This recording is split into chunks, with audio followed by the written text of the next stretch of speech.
Subhanaka la ilma lana illa ma 'allamtana innaka antal alimul hakim.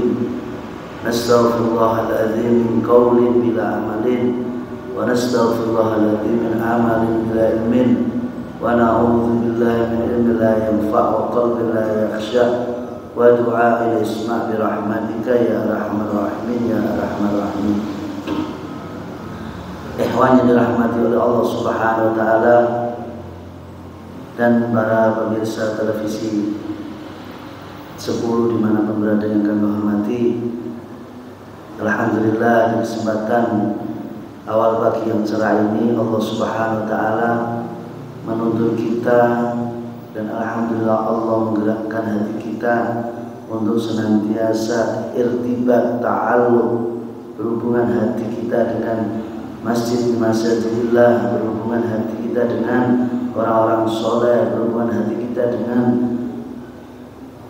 para ulama-ulama akhirah, insyaallah lewat kitab-kitab beliau, lewat karang-karang beliau yang berisikan tentang firman Allah dan hadis Rasulullah SAW dan kalam-kalam yang lainnya. Mudah-mudahan bisa menambah ketakwaan kita, kecintaan kita kepada Allah dan Rasulullah SAW. Ikhwan yang dirahmati oleh Allah Subhanahu wa taala, di pagi ini kita akan bersama-sama memahami salah satu hadis qudsi yang ada dalam kitab Al-Mawaid dari Imam Ghazali radhiyallahu anhu. Di dalam kitab ini, dalam hadis qudsi akan membahas tentang yang pertama, larangan kita, larangan Allah atau larangan Rasulullah tentang masalah laknat, melaknat, menghina dan lain sebagainya. Terus yang kedua tentang ciri-ciri hati yang keras, ciri-ciri atau hati. Insya Allah di pagi ini kita akan bareng-bareng memahami salah satu hadis qudsi. Allah Subhanahu wa taala berfirman dengan kalimat ya ibna Adam, wahai manusia, la tul'inul makhlukin, jangan kalian melaknati al-makhlukin. Makna makhluk ini umum, tidak harus manusia, tidak harus saudara muslim kita, tidak harus manusia saja, tetapi semua makhluknya Allah Subhanahu wa taala dikatakan al-makhlukin, yaitu di situ al lil istighraq jinsi. Semua makhluknya Allah Subhanahu wa taala, baik yang kita pandang hidup ataupun yang mati. La tul'inul makhlukin faduraddal la'nah alaikum, maka laknat itu akan kembali ke diri kita sendiri. Maksudnya apa? Kita tidak boleh melaknati makhluknya Allah Subhanahu wa taala. Faturatu, maka laknat itu bisa jadi mengenai kita sendiri. Kenapa? Dalam hadis Rasulullah SAW, beliau bersabda, innal abda idza la'ana syai'an, dikala seseorang itu melaknati sesuatu, baik itu manusia, baik itu mungkin orang kafir sekalipun, mungkin orang-orang mabuk, atau kita mendapati orang di pertigaan, perempatan yang berbuat maksiat yang tidak sesuai dengan syariat, terus kita melaknati, mengeluarkan kata-kata kotor, melaknati mereka, maka laknat itu so'idatil laknah, laknat itu akan naik ila sama, sampai ke langit, fatulakul sama, kemudian langit itu ditutup rapat-rapat sehingga laknat ini tidak bisa kemana-mana. Sumahdabatul ilal ardi, kemudian Allah, laknat itu Allah turunkan ke bumi, fadulaku abwaba, kemudian Allah menutup rapat-rapat langit sehingga laknat itu tidak bisa kemana-mana. Intinya bahasanya laknat itu dikawal, turun dari bumi dikawal oleh malaikat. Summa ta'khudhu yaminan wa shimalan, kemudian laknat itu dilihatkan ke kanan dan ke kiri, ya. Fa idalam tajid masawan, jikalau saat laknat ini turun tidak ada tempat untuk berlabuh. Intinya ini laknat turun, raja'at ilal ladzi lu'ina. Laknat ini akan turun ke siapa? Ke orang-orang yang dilaknati. Misalnya ada orang yang melaknati si fulan, maka laknat itu akan jatuh kepada orang yang dilaknati. Fa in kana lidzalika ahlan. Kalau memang itu ahli, cocok dengan laknat itu, maka akan mengenai orang yang dilaknati. Misalnya kita melaknati Abu Jahal, kita melaknati Abu Lahab, pas, maka laknat itu akan jatuh ke mereka. Kita melaknati iblis, cocok, laknat itu akan jatuh ke iblis. Kita melaknati syaitan, maka laknat itu akan jatuh ke syaitan. Tetapi kalau laknat itu tidak pas dengan orang yang kita laknati, terus laknat ini lari kemana ini? Nah, inilah yang harus jadi PR kita. Maka kalau kita melaknati seseorang, ternyata orang yang kita laknati tidak sesuai. Kalau Abu Jahal pas, Abu Lahab pas, iblis pas. Tapi kalau kita laknati orang yang cuma mabuk-mabukan, orang yang bertato, atau orang mungkin kita lihat secara zahirnya tidak sholat, waktu sholat mereka di perempatan main gitar, apakah itu pas laknat itu yang kita sampaikan kepada mereka? Wa illa, jikalau tidak sesuai laknat itu kepada orang-orang yang kita laknati, maka roja'at ila qailiha, maka laknat itu akan kembali ke yang mengucapkannya, waliyadzubillah. Maka jangan sampai kita gampang melaknati seseorang. Kita lihat orang, wah kau ini neraka loh kau. Nah, ini kan bahasanya kita sepele, tapi itu bisa menjadikan neraka itu kembali ke kita, waliyadzubillah. Maka jangan asal mengatakan kau neraka lah, kau laknat, dilaknat oleh Allah Subhanahu wa taala, waliyadzubillah. Ya, kalau pas mengenai mereka, kalau tidak pas, roja'at ila qailiha. Maka dikatakan laknat itu ad-du'a alal ghair bitat wal ibad min rahmatillah. Laknat itu suatu bentuk doa untuk orang lain yang berisikan tentang apa? Supaya orang itu jauh dari rahmat Allah Subhanahu wa taala. Intinya laknat itu tidak harus kau dilaknat Allah, kau neraka. Tidak, itu cuma salah satu itu bagian dari kata-kata doa laknat. Tapi yang lainnya banyak. Oh kau ini, intinya di mana kita berdoa kepada untuk seseorang, sedangkan doa itu menjadikan dia itu jauh dari rahmat Allah SWT, maka itu masuk bagian dari laknat. Maka orang-orang Hadrami, orang-orang Tarim yang mungkin ini lagi viral, banyak merujuk ke Hadramaut Tarim, itu didikan orang-orang Tarim itu kalau mereka melihat orang-orang maksiat itu tidak asal ngomong, mereka Masya Allah minimal Allah yahdikum, doakan Allah yahdik. Ya, kalau melihat ada orang yang tidak sesuai syariat, mesti Allah yahdik, Allah yahfadkum. Kadang Allah yahfad. Kalau mereka melihat suatu kemaksiatan, mereka mengatakan Allah yahfad, semoga Allah menjaga kita. Kalau melihat orang yang maksiat itu, orang maksiat, Allah yahdik, tidak melontarkan kata-kata jelek, Allah yahdik. Melihat anaknya mohon maaf bandel, angel aturannya, mesti mereka ya Allah yahdik, tidak keluar kata-kata. Kalau mungkin di Indonesia kan keluar kata-kata untuk anaknya sendiri gara-gara bandel, angel, ada nanti keluar kata-kata jelek. Kalau di sana enggak, minimal itu tadi doakan Allah yahdik di situ. Bahasa Allah yahdik itu kalau di sana sudah mentok iki angel ada nanti, maka di situ mereka mengatakan Allah yahdik. Semoga Allah memberi hidayah kepadamu, itu artinya. La tul'inul makhluqin faturaddal la'na alaikum. Jangan sampai kita melaknati bilaknatillah wala bighadabillah wala binnar. Rasulullah melarang kita melaknati orang dan melaknati dengan bahasa nanti kau dibenci Allah, tak doakan kau dibenci Allah. Nah, ini termasuk laknat. Intinya apa? Kita tidak boleh menghina seseorang, tidak boleh melaknati seseorang, tidak boleh mencela seseorang sekalipun orang itu berbuat maksiat di depan mata kita. Terus bagaimana reaksi kita? kita doakan supaya dapat hidayah dari Allah Subhanahu wa taala. Maka dalam sabda Rasulullah dikatakan, la takunu aina syaitan ala akhikum, jangan sekali-kali kali ini menjadi penolong syaitan. Setan itu senang apa? Senang kalau umat Rasulullah itu masuk neraka. Bagaimana umat muslim ini bisa masuk neraka? Lewat apa? Yaitu doanya saudara muslim yang lain dengan doa yang buruk. Kita mendoakan saudara muslim dengan buruk, itu menjadikan saudara kita ini asik dengan maksiatnya. Maka kalau kita melihat saudara kita berbuat maksiat, jangan kita doakan buruk, malah tambah mereka istiqomah, tambah kenceng maksiatnya. Terus apa? Kita doakan supaya dapat hidayah. La takunu awla syaitan al-akhir, sekali-kali kita menjadi penolongnya syaitan.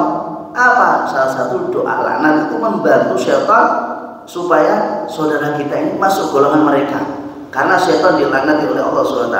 Tetapi walakin qulu Allah maghfir lahu, Allah marhamhu. Ya Allah doa, ya Allah ampuni mereka dan kasih rahmat mereka. Itu salah satu bentuk untuk menjadikan sahabat saudara muslim kita ini menjadi orang-orang yang dapat ridhonya Allah Subhanahu wa taala.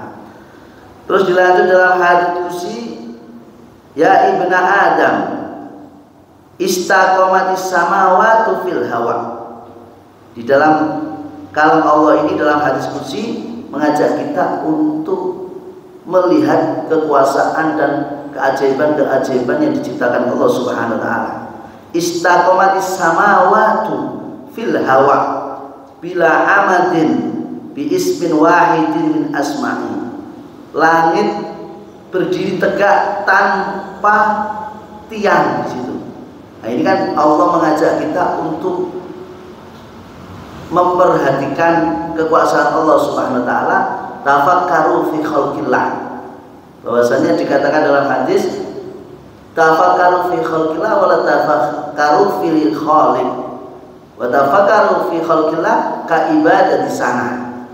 Maka bertafakkurlah, berfikirlah melihat kekuasaan Allah Subhanahu wa taala seperti kita beribadah setahun. Nah, di situ banyak hal-hal keajaiban di depan mata kita. Ya.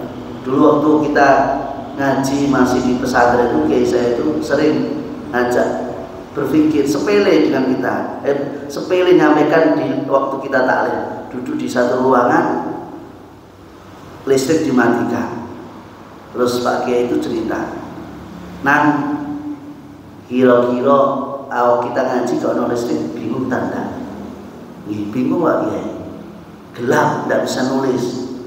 Setelah itu listrik dihidupkan, kipas angin dimatikan. Nang kira-kira di ruangan ini kalau kipasnya mati, AC-nya mati, kamu nikmat tidak taklim? Tidak Pak Kiai. Coba lihat kipas angin, listrik itu sepele.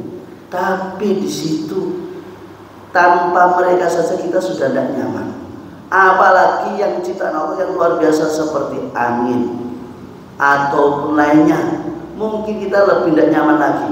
Maka jangan sekali-kali meremehkan mereka. Jangan sekali-kali kau anggap kau hebat. Maka kita taklim saja tanpa kipas angin, tanpa AC sudah tidak nyaman. Apalagi kita hidup tidak ada udara. Apalagi Allah sudah menghilangkan satu mata kita, satu hidung kita, satu intinya semuanya lah. Maka di situ mari kita berpikir akan ciptaan Allah Subhanahu wa taala sampai segitunya. Maka sampai sering Pak Kiai menyampaikan kepada kita untuk taklim, beliau mengatakan kalau begitu jadilah kau seperti angin, jadilah kau seperti kipas angin, jadilah seperti, intinya gambarkan di situ. Sehingga kita sering tafakkur kalau di kamar, iya ya, seumpama listrik mati, tidak, hawa ini nggak betah. Sehari saja listrik diinfokan mati, kita sudah susah. Apalagi kalau musim media sosial ini, HP kalau sudah tinggal 10%, terus ada kabar listrik mau mati, dicas duluan. Nah disitulah berarti dampak, ibarat kata bahasa listrik mau mati kayak seperti itu. Apalagi kalau seumpama diinfokan seharian diinfokan oleh Allah angin akan hilang, kayak apa itu? Maka disitulah kita diajak oleh Allah Subhanahu wa taala untuk bertafakkur fi khalqillah supaya apa? Kita tambah dekat dengan Allah Subhanahu wa taala. Walam tastaqim qulubukum bi alfi mau'idatin min kitabi. Walima tastaqim. Langit yang kita anggap seperti itu ternyata ada 7 sab itu tanpa bila amadin, tanpa tiang, tapi berdirinya kokoh situ. Walima tastaqim qulubukum bi alfi mau'idatin min kitabi. Nah, terus kenapa hati kalian ini kok tidak bisa jejak, tidak bisa tenang, tidak bisa nyaman bi alfi mau'idatin min kitabi, dari 1000 nasihat dari kitabku yaitu Al-Qur'an ataupun wahyu-wahyu lewat para ulama, para Rasulullah SAW, yaitu al-hadis atau suhuf dan lain sebagainya. Di situ katakan kenapa yang jadi PR, kenapa hati kita dikala saat baca Al-Quran la tastaqim, tidak bisa istiqomah, tidak bisa nyaman, tidak bisa tenang. Ternyata di situ ada satu penyakit dalam hati kita. Maka di saat kita membaca Al-Quran tidak ada bekas sedikit pun. Di saat kita dinasihati ulama hanya hilang, masuk kuping kanan, keluar kuping kiri. Ataupun mungkin saat dinasihati ulama, Masya Allah, saat keluar dari masjid atau majelis taklim hilang itu semua. Kenapa itu semua? Sebab apa?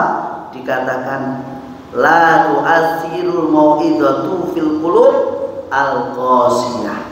Ternyata yang menyebabkan nasihat-nasihat yang selama ini kita dengar tidak ada efek dalam perbuatan kita, tidak ada bekas, tidak ada amaliyah, amal yang kita lakukan sesuai nasihat para ulama, disebabkan fil qulubil qasiyah, sebab yaitu hati yang atos, keras hati ini.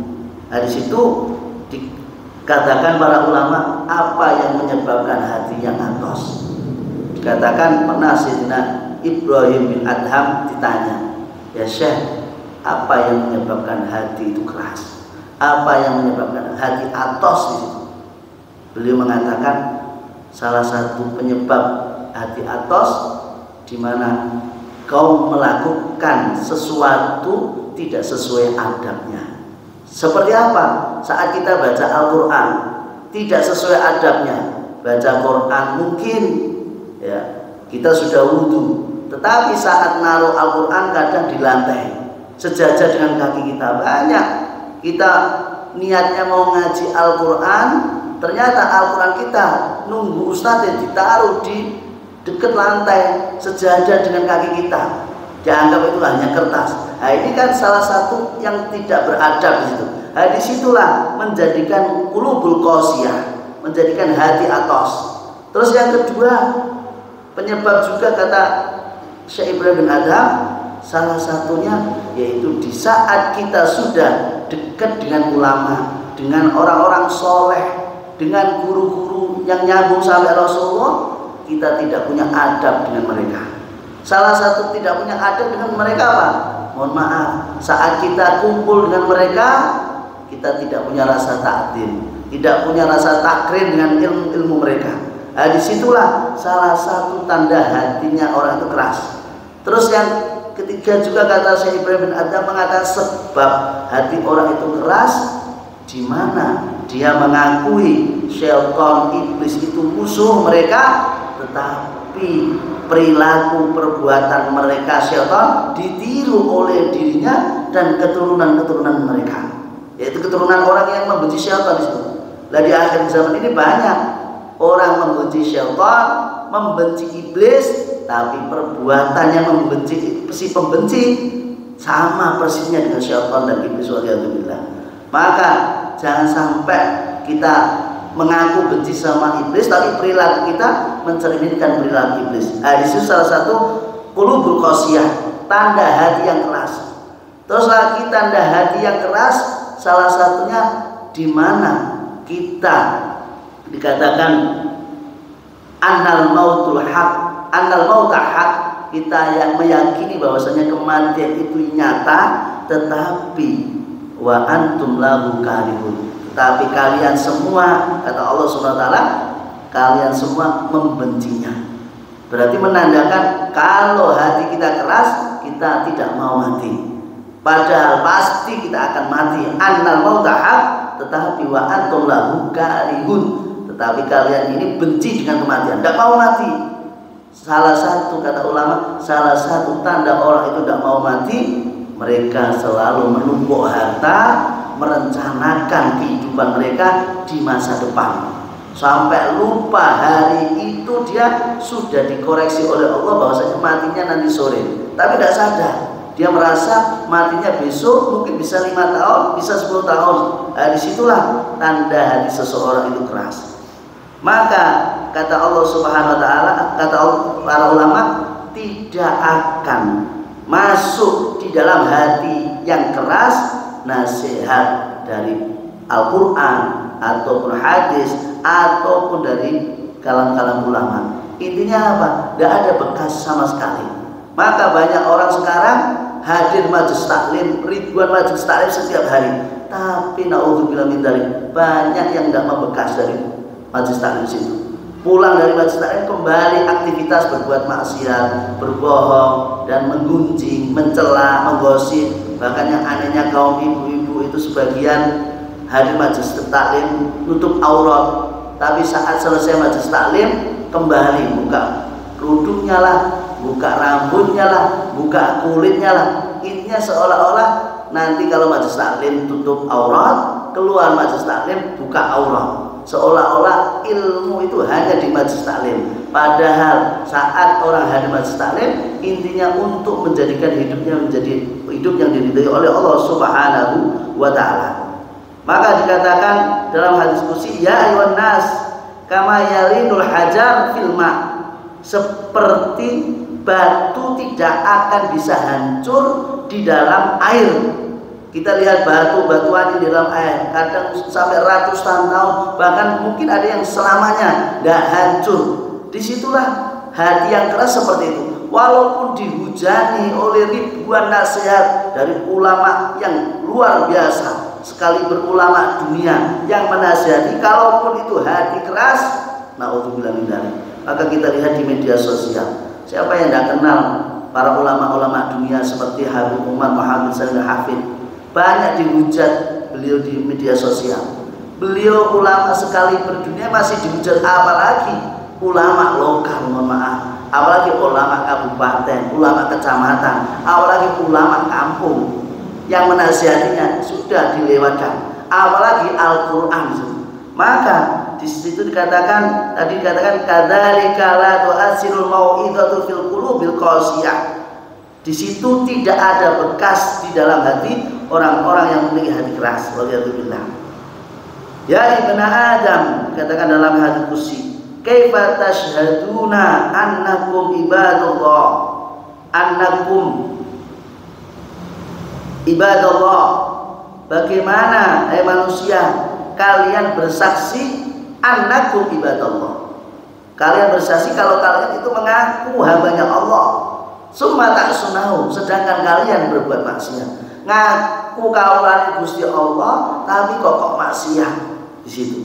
Wa kaifa tas'amuna anal mauta haq wa atullahu karihun, dan bagaimana kalian ini mengaku bahwasanya itu orang itu pasti mati, tapi kenapa jenengan hidup mati, jenengan ini kok tidak mau mati, bahkan kadang dijak lewat kuburan aja tidak mau, suruh ngurusi jenazah tidak mau, alasannya takut, padahal suatu saat kita akan seperti itu.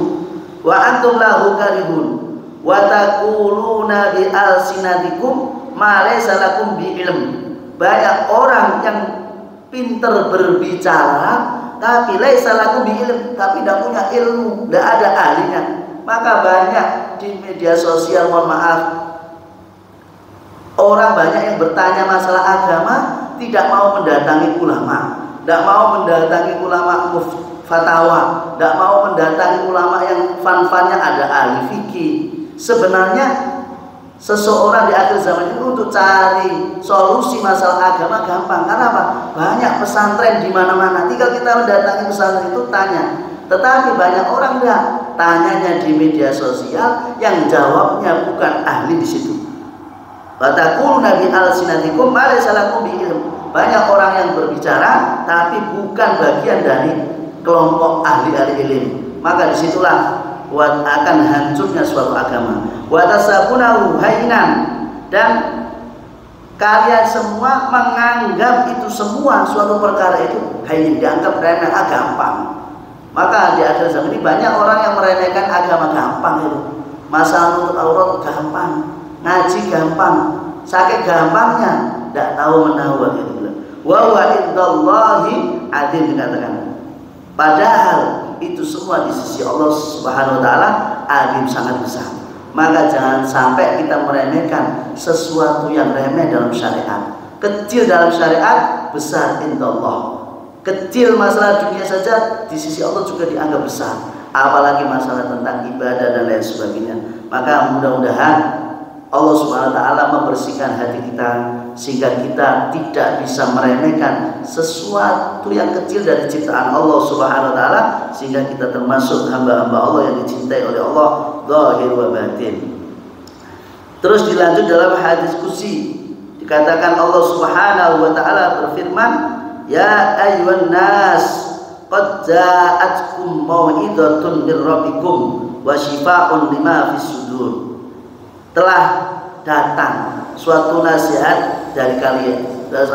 Telah datang suatu nasihat dari Allah Subhanahu wa taala, yaitu nasihat yang menjadikan obat buat kalian.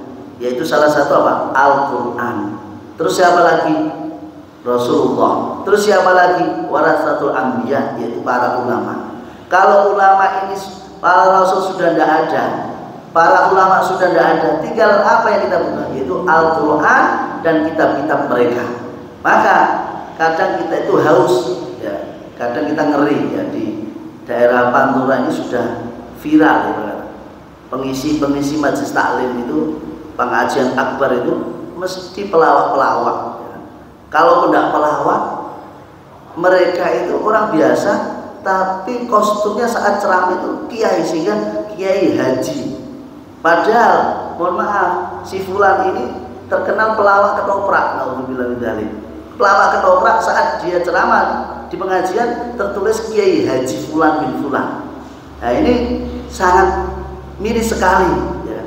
Dikala ulama-ulama, ustadz-ustadz, santri-santri yang mondoknya puluhan tahun tidak dapat panggung untuk ceramah, tidak ada panggung untuk memberi nasihat ilmu yang mereka dapat, tetapi yang bukan mondok baru hanya dengar itu terus dapat gelar Kiai Haji. Bahkan sekarang rame itu Abuya Kiai Haji dan lain sebagainya, padahal dia tidak mondok, padahal malah ternyata pelawak. Ini Pantura sudah mulai viral itu, ya. Pengisi pengajian kajian akbar itu golek sing lucu, ya. Ada sholawatan, setelah sholawatan kajiannya kelawak dari awal sampai akhir, sehingga orang itu dari awal tertawa. Itu bagi mereka apa? Senang sekali. Alasannya apa? Seharian kerja harus capek kok, ngaji kok sepaneng. Nah, ini di situ mereka tidak suka. Banyak yang pengen apa? Ngelawak. Nah, kalau mau ngelawak, cari kajian yang ngelawak, ya tidak usah taklim di situ. Banyak di situ. Naudzubillah min dzalik. Maka di situ qad ja'akum mau'izatun mir rabbikum wa syifaa'un lima fis sudur, di situ. Ternyata akan menjadikan obat di dalam hati kita. Maka Al-Quran itu, ayat Al-Quran banyak menjadikan ayat-ayat rupiah. Kalau kita galau masalah fulus, uang seret, ekonomi seret, di dalam Al-Quran ada ayatnya untuk membantu kita supaya rezeki kita barokah. Terus lagi kalau kita susah dapat jodoh, ada di situ ayat-ayat Al-Quran supaya kita dapat jodoh. Terus yang kedua, di situ di saat kita tidak punya keturunan, di situ ada ayat-ayat Al-Quran yang menjadikan kita, membantu kita untuk Allah berikan keturunan ataupun dan lain sebagainya. Intinya apa? Syifa'u fis sudur, obat di dalam hati. Bahkan dikatakan syifa wa rahmah lil mukminin, obat dan rahmat bagi semua mukmin di situ. Maka jangan sampai kita mencari obat selain Al-Quran. Kadang orang cari obat dengan minum minuman keras. Kadang ada orang cari obat dengan obat tidur. Ada yang pengen cari obat dengan naudzubillah min dzalik, berzina waliyadzubillah. Ada yang cari obat dengan cara dugem, naudzubillah, masuk ke diskotik dan lain sebagainya. Dia merasa puas di situ. Padahal mereka sebenarnya mencari problem dan tambah problem di situ. Lah obatnya apa? Membuka Al-Quran, membaca Al-Quran, dekat dengan orang soleh, mendengarkan nasihat-nasihat orang soleh. Disitulah salah satu syifa wa rahmah lil mu'minin. Terus dilanjut dalam hadis qudsi, falima tusinu illa liman ahsana ilaikum. Dalam hadis qudsi ini Allah mengatakan, lima la tusinuna, kenapa kalian tidak berbuat baik illa liman ahsana ilaikum, kecuali kalian kok berbuat baik kepada orang yang berbuat baik kepada kalian. Maksudnya apa? Kenapa kalian tidak berbuat baik kepada semua orang, baik itu yang berbuat baik kepada kalian atau orang yang berbuat buruk pada kalian? Tetapi kenyataannya apa? Allah mengatakan lima la tusinuna illa liman ahsana ilaikum. Kenapa kalian tidak berbuat baik kok cuma hanya kepada liman ahsana ilaikum, hanya kepada orang yang berbuat baik kepada kalian. Wala tasiluna ila man wasalakum. Dan kenapa kalian tidak menyambung silaturahim cuma hanya kepada man wasalakum, kepada orang yang menyambung persaudaraan kepadamu itu toh. Yang bermusuhan kepadamu kok tidak kau ajak menyambung silaturahim, malah yang sudah menyambung itu saja. Nah, itu yang Allah pertanyakan kepada kita semua. Wala tukallimuna illa man kalamakum. Dan kenapa kalian, kita semua mengajak berbicara kepada orang kok cuma hanya man kalamakum, orang-orang yang mau berbicara kepada kita. Lah orang-orang yang membenci kita, orang-orang yang kita benci, apakah mereka juga tidak layak kita ajak bicara? Nah, di situ Allah menanyakan itu semua kepada kita semua. Wala tu'imuna illa man at'amakum. Wala tu'imuna, ini para ulama dalam tafsirnya mengatakan wala tu'imuna yaitu sedekah. Kenapa kalian tidak bersedekah, mendermakan harta kalian kok cuma hanya kepada man ut'imukum, man at'amakum, hanya kepada orang yang memberi sedekah kepadamu? Ini dong berbalas budi. Nah, kenapa kita tidak memberi sedekah kepada orang yang tidak pernah memberi sedekah kepada kita? Maka kita lihat Rasulullah SAW selalu memberikan hadiah sedekah kepada tetangganya, walaupun tetangganya itu membenci kepada Rasulullah SAW. Dengan sedekah, dengan hadiah, di situ akan menambah kecintaan. Disitulah mudahnya Islam diterima oleh orang-orang yang membenci Islam di situ. Wala tukrimuna illa man akramakum. Dan kenapa Allah mengatakan kepada kita, dan kenapa kalian ini tidak memuliakan seseorang terkecuali hanya orang-orang yang memuliakan kalian? Kenapa? Kenapa kok ibarat kata pilih orang yang memuliakan kita, kita muliakan, orang yang membenci kita, kita jauhi, kita benci? Kenapa di situ? Maka Allah mengatakan walaisa li ahadin ala ahadin fadlin. Dikatakan laisa li ahadin ala ahadin fadlun. Bukankah setiap orang itu memiliki apa? Keutamaan. Bukankah setiap orang itu punya keistimewaan? Kita tidak tahu, mungkin makhluk yang kita anggap remeh punya keistimewaan. Pernah itu waktu kalau tidak salah waktu saya di Malang itu ada satu kiai itu, waktu kita hadir taklim cerita, opo kira makhluk Gusti Allah sing mbok anggap kok ana faedahe, ternyata itu membawa faedah besar. Terus dia itu nyinggung, dulu tuh ada orang waktu zaman pernah itu memang di Malang itu pernah masa itu lalat itu buahnya. Waktu kita memang sangat menangi di 2013-14 itu di pesantren Malang itu pernah kita di situ, lalat itu buahnya. Nah di zaman dulu sebelumnya jadi seperti itu, banyak lalat buahnya, sehingga ada satu orang menganggap, oh boy ini lalat rono faedah diciptakan akeh teman. Ya kayak zaman ini Nabi Dawud ya. Waktu Nabi Dawud duduk di tempat ibadahnya, tiba-tiba ada seekor cacing kecil lewat. Nah, terus Nabi Dawud ibaratnya mengatakan, iya cacing kecil diciptakan apa faedahnya? Cilik mlakune walun kita kok ana faedahe. Ternyata Allah Subhanahu wa taala membuka hijab, terus cacing kecil itu mengatakan, "Wahai Nabi Allah, ketahuilah aku diciptakan oleh Allah Subhanahu wa taala di siangnya aku membaca sholawat sampai 100.000 kali, dan malamnya aku membaca la ilaha illa anta subhanaka inni kuntu minadz dzalimin 100.000 kali." Coba bayangkan, la ilaha illa anta subhanaka inni kuntu minadz dzalimin 100.000 kali. Itu kalau kita sendiri butuh berapa jam itu? Dan kira-kira kita mampu apa enggak? Itu cacing itu mengatakan, terus Nabi Daud langsung nangis, menegaskan kalimat. Ternyata makhluk-makhluk Allah yang kita anggap remeh, kecil, tidak ada faedah, ternyata kalau Allah ciptakan seperti itu. Nah, kembali waktu itu ada satu orang meremehkan lalat itu ada faedah, nyamuk itu ada faedah. Ternyata suatu hari istrinya itu sakit-sakitan, dibawa ke ustadz, minta doanya tidak sembuh, dibawa ke dokter malah menghabisin uang, sehingga orang itu putus asa.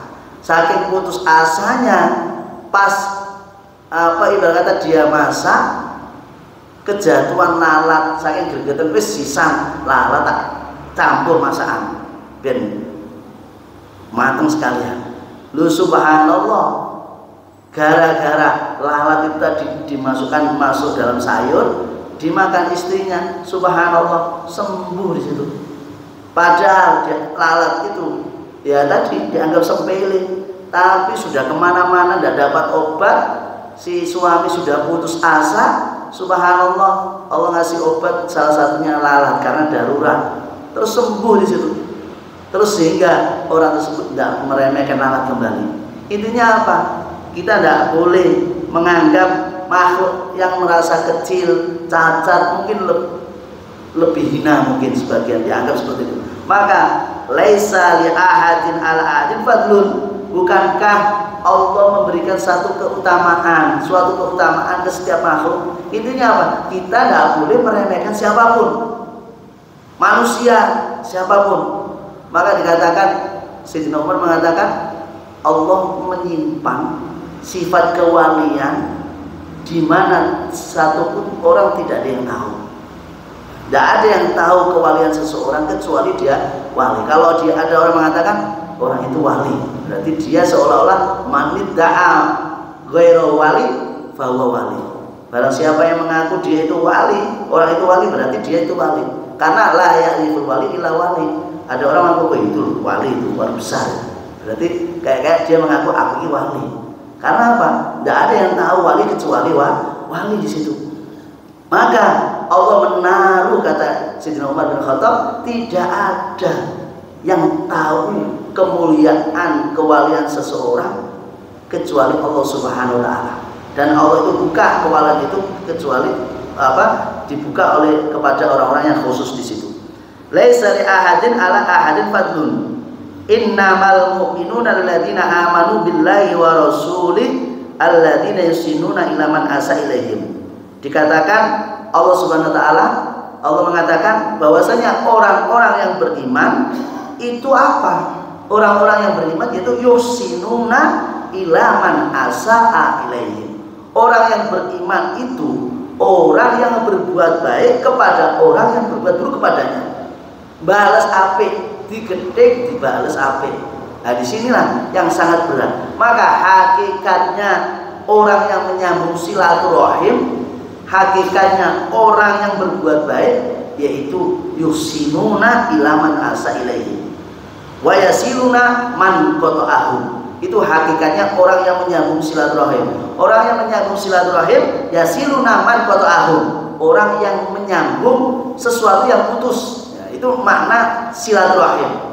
Kalau orang silaturahim yang sudah nyambung, berarti itu bukan hakikatnya silaturahim. Silaturahim yang menyambung sesuatu yang sudah putus, disambung kembali. Yasiluna ilaman qat'ahum wa ya'funa amman haramahum, dan memaafkan orang-orang yang di situ haramahum, yang membenci. Seperti Wahsy. Wahsy itu salah satu orang yang membunuh paman Rasulullah SAW, Sayyidina Hamzah. ya, dibunuh dengan tombak. Itu Rasulullah melihat Wahsy itu tidak mau melihat, benci, tapi beliau tidak melaknati. Sampai Wahsy masuk Islam itu Rasulullah tidak mau melihat Wahsy. Karena apa? Terbekas dalam hati Rasulullah. Karena apa? Pamannya dibunuh waktu itu. Tapi Rasulullah tidak melaknati. Dia tidak membenci tapi tidak mau melihat. Sampai beberapa bulan baru Rasulullah melihat. Karena apa? Tidak kuat melihat pamannya dibunuh oleh Wahsy. Tapi Rasulullah tidak membenci Wahsy, tidak melaknati di situ. Maka maksudnya apa? Boleh kita tidak melihat orang tersebut karena kita benci, tapi jangan sampai pernah kita melaknati dan membenci mereka. Wa ya'fu amman haram, sehingga Rasulullah memaafkan mereka. Sayyidina Umar, Khalid bin Walid, semuanya, Abu Sufyan, semuanya awalnya membenci Rasulullah, tetapi ya'fu, Rasulullah memaafkan mereka, sehingga kejayaan Islam banyak di tangan-tangan mereka radhiyallahu anhu wa ardhah. Wa ya'taminuna man khanahum, dan percaya kepada orang-orang yang pernah menyakiti. Karena kita sulit untuk mempercayai orang yang pernah mengkhianati kita. Kadang orang yang sudah mengkhianati kita, kita ingat terus, wong iki lho pernah khianat, terus harus dikasih kepercayaan sampai segitu, sehingga sampai orang itu bertobat. Saya sekali tobat tidak bakal lagi, karena diingat-ingat. Aja percaya iki kok lagi, karena pernah sekali. Lu sekali diingat kayaknya sudah berulang kali sih. Sehingga orang itu berubah jadi orang baik diingat terus. Maka banyak orang yang sudah bertobat diingat-ingat, wah ini pernah gini, jangan sampai. Nah, karena apa? Mengingat-ingat kesalahan mereka waktu itu bilang. Wa yukallimuna man hajarahum, dan mengajak bicara kepada orang-orang yang tidak mau bicara. Maka banyak ikhwan saudara kita yang mungkin gara-gara, mohon maaf, gara-gara warisan, terus pecah karo dulure, gara-gara hanya sejengkal galeng tanah sawah terus jadi tidak rukun, gara-gara anak berkelahi dengan anak orang tua jadi tidak rukun. Nah, disitulah salah satunya naudzubillah min dzalik, menjadikan orang itu akan jauh dari Allah Subhanahu wa ta'ala. Wa yukrimuna man ahanahum, dan memuliakan orang-orang yang menghina. Di situ cara ciri-ciri orang-orang mukmin. Maka dikatakan ciri-ciri orang mukmin satu. Ya, di situ dikatakan dalam hadis qudsi, ciri-ciri orang yang mukmin satu, yaitu berbuat baik kepada orang yang berbuat buruk kepadanya. Terus yang kedua, ciri-ciri orang yang mukmin yaitu menyambung silaturahim yang terputus. Yang ketiga, ciri-ciri orang yang mukmin yaitu memaafkan orang yang membencinya. Terus yang keempat, ciri-ciri orang yang mukmin yaitu percaya kepada orang yang pernah mengkhianatinya. Terus yang kelima, ciri-ciri orang yang mukmin mengajak bicara orang yang tidak mau bicara kepadanya. Terus yang keenam, ciri-ciri orang yang mukmin yaitu yukrimuna man ahanahu, memuliakan orang yang menghina orang tersebut. Ini jangan bilang memuliakan orang yang menghina dia. Padahal biasanya orang yang menghina dibalas dihina. Apalagi di media sosial banyak orang yang menghina seseorang terus dibalas dihina dan lain sebagainya. Maka tidak akan selesai. Wa inni bikum la khabir. Sehingga Allah menutup dengan kalamnya dalam hadis qudsi, wa inni bikum la khabir, dan sesungguhnya aku yaitu la khabir, teliti, waspada apa yang kalian perbuat, baik itu yang alania yang kelihatan ataupun yang sirriyah ataupun yang tidak terjadi di situ. Mudah-mudahan kita termasuk orang-orang yang diridai oleh Allah Subhanahu wa taala, dan mudah-mudahan kita termasuk mendapatkan ciri-ciri orang yang mukmin zahir wa batin. Amin ya rabbal alamin. Terus dilanjut dalam hadis qudsi, Allah Subhanahu wa taala mengatakan, ya ayyuhan nas innamad dunya darun liman la darolah. Ketahuilah bahwasanya dunia itu milik orang yang tidak punya rumah. Wa malun liman la malalah, dan dunia itu adalah hartanya orang yang tidak punya harta. Maka mohon maaf, orang yang tidak punya rumah merasa nyaman. Kita lihat, mohon maaf, banyak orang-orang gila sekarang, mereka lebih nyaman. Bahkan beberapa hari itu saya pernah ketemu orang gila, ternyata tidak gila. Tak ngomong waktu itu, tak kasih jajan waktu itu. Terus tak tanya, "Loh Pak, dia kok seneng jadi orang gila?" "Oh, daripada waras ya gila dunia, lebih baik aku gila nih, aku gak gila dunia." Berarti gue kok ilmunya lumayan nih ya. Wong edan tadi ngomongnya daripada wongnya waras tapi malah edan dunia, lu apik aku nih wis diarani orang waras nih, aku gak edan dunia. Lah terus tak jak ngobrol, jenengan orang mana Pak? Gak usah, gak penting. Waktu itu kalau tidak salah itu di Indomaret ya, dia duduk lihatin orang yang masuk Indomaret. Nah pas itu saya yang mau ke Indomaret, nanti pikir edan tenan apa enggak. Nah edan kok ngerti, setiap orang masuk keluar masuk dingerti.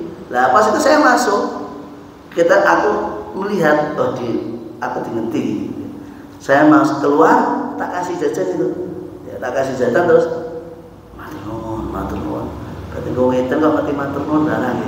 Nah terus tak cedain, tak ngobrol, "Pak, itu mau tak tanya Pak, jenengan kok seneng kayak gini Pak?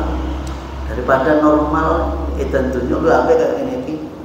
Nah tak tanya, "Jenengan orang mana Pak?" Tidak usah tahu. Nah terus saya tanya lagi, "Jenengan kayak gini sudah berapa tahun?" "Wis suwe kan." Lah anak bucu tak kasihkan wong tuane. Lah jenengan berarti lari dari tanggung jawab. Kok lari tanggung jawab piye? Mung tak serahno wong tuane kok tak baleke ya. Lah berarti kan wis dipegang tanggung jawab. Lah anak-anakku tak serahno bojoku ya. Ya mungkin rada anu. Tapi di situ ada kalimat sing normal do edan dunya, lho sampe aku wis diarani edan tapi aku gak edan. Nah ternyata hukumnya wong edan kalau kita lihat ya, jalan seenaknya, lawan arus orang sing ngamuk, bahkan mateni wong mohon maaf, ya udah ada kasus, aman. Kenapa? Gila di situ. Maka bahasanya dunia niku milik wong sing ora duwe dunya. Iku mau salah satunya bahasanya wong edan niku mau. Walaha yasma'u man la aqalalah. Oh sampai situ. Ternyata dikatakan walaha yasma'u man la aqalalah. Orang-orang yang mengumpulkan dunia dikatakan man la aqalalah. Ini siapa? Allah mengatakan man la aqalalah. Siapa man la aqalalah? Orang yang tidak punya akal, yaitu la yasma', yaitu orang-orang yang mengumpulkan dunia. Niku man la aqalalah. Maka ya mau edan mau saja waras tapi edan, itu mau mengumpulkan harta. Lah wong edan apa? Izalatul akli, hilang akale. Berarti orang yang ngumpul ke dunia sampai lali ibadah niku la aqalalah. Allah mengatakan la yasma'u man la aqalalah wa biha yafrahu man la fahmalah. Lah dunia niku ibarat kata wong sing ndadekno wong do seneng karena kok gak paham tentang dunia. Makanya wong sing nyuwun sewu, sing gak paham tentang dunia, saat dia dapat dunia senenge ra pakat. Kita lihat para sahabat-sahabat Rasulullah SAW. Sayyidina Sa'ad bin Umair nalika dikasih dunia, dikasih harta, nopo nangis niku. Kaya beliau mengatakan, "Ya Amirul Mukminin, apakah engkau akan memasukkan rumahku neraka?" Sampai segitu. Padahal dunia niku duit niku. Niku Sayyidina Sa'ad bin Umar mengatakan, apakah kau akan memasukkan neraka yang kedua kalinya? Dikasih jabatan. Sa'ad bin Umar dikasih jabatan, Sayyidina Umar bin Khattab mengatakan, kau memberiku tempat di neraka sampai segitu. Wedi.